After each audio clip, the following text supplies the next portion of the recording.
दाढ़ी रखना सुन्नत मौक़दा है या गैर मौक़दा है?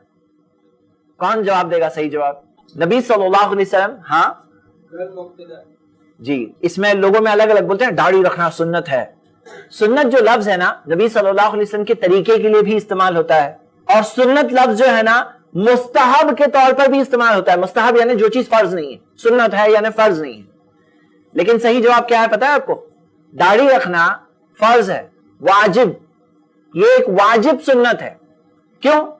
क्योंकि नबी सल्लल्लाहु अलैहि वसल्लम ने हुक्म दिया। अल्लाह के रसूल सल्लल्लाहु अलैहि वसल्लम ने क्या फरमाया?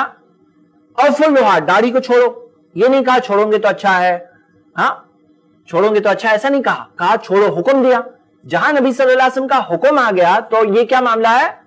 अल्लाह ताला ने कुरान में फरमाया वमा अताकुमुर रसूलु फखुज़ूहु वमा नहाकुम अन्हु फंतहु, जो नबी तुम्हें दे वो ले लो, जो चीज से नबी रोकते हैं रुक जाओ।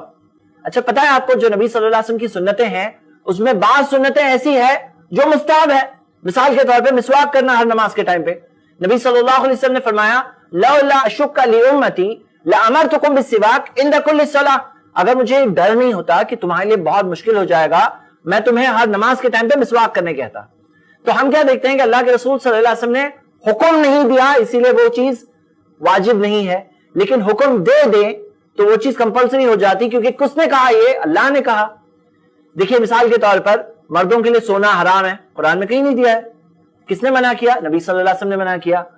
मर्दों के लिए हदीस आती है, सही बुखारी में हदीस है, मा अस्फला मिनल इज़ारी मिनल काबैन फहुवा फिन्नार, जो इजार का हिस्सा टकने के नीचे लटकता है वो जहन्नम की आग में है। कुरान में नहीं है, हदीस में है। तो जो नबी सल्लल्लाहु अलैहि वसल्लम ने रोका वो किसकी वही के तहत रोका? खुद की मर्जी से रोका नहीं, अल्लाह ताला से वही उन्हें जो मिली वो वही के तहत उन्होंने रोका। तो हम देखते हैं कि जो नबी सल्लल्लाहु अलैहि वसल्लम की जो सुन्नतें हैं उसमें से कोई चीज जो कंपलसरी दर्जे की है, कोई चीज है जो मुस्ताहब है, वो कैसे पता चलेगा? अल्फाज से पता चलेगा।